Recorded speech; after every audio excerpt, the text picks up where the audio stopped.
Today, Juan Orlando Hernandez, the former president of Honduras, was extradited to the United States to face federal charges. Hernandez is charged with participating in a corrupt and violent drug trafficking conspiracy to facilitate the importation of tons of cocaine into the United States from 2004 to 2022. As is charged in the indictment, Hernandez abused his position as president of Honduras from 2014 through 2022 to operate the country as a narco state. Hernandez is alleged to have received millions of dollars from multiple drug trafficking organizations, including from the former leader of the Sinaloa cartel known as El Chapo. In return, drug traffickers in Honduras were allowed to operate with virtual impunity. We allege that Hernandez corrupted legitimate public institutions in the country, including parts of the National Police, military, and National Congress. And we allege that Hernandez worked closely with other public officials to protect cocaine shipments bound for the United States.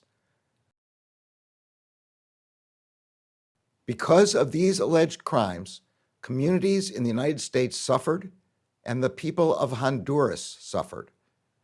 As you will hear shortly in more detail from the U.S. Attorney for the Southern District of New York, these charges are part of a years-long investigation of criminal drug trafficking organizations and their infiltration of the Honduran government. Drug trafficking fuels violent crime and addiction, it devastates families, and it ravages communities. The Justice Department is committed to disrupting the entire ecosystem of drug trafficking networks that harm the American people, no matter how far or how high we must go.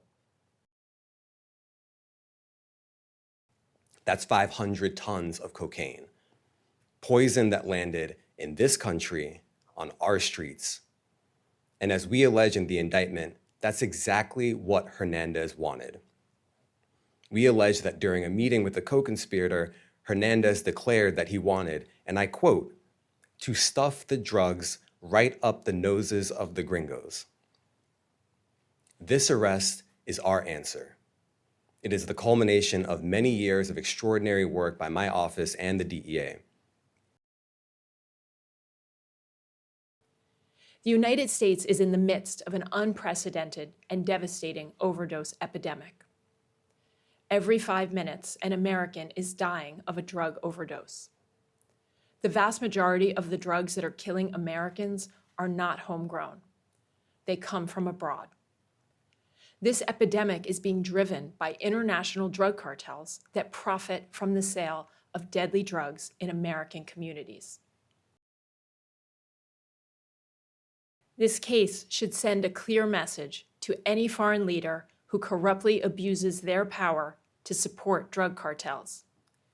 If you take drug money for your election, if you accept drug cartel bribes, if you traffic deadly drugs, if you protect criminal drug cartels, if you turn the power of the state into a violent drug trafficking machine, if you allow violence and murder to flourish at the hands of the cartels, then the DEA will stop at nothing to hold you accountable for your crimes. If you think you can hide behind the power of your position, you are wrong.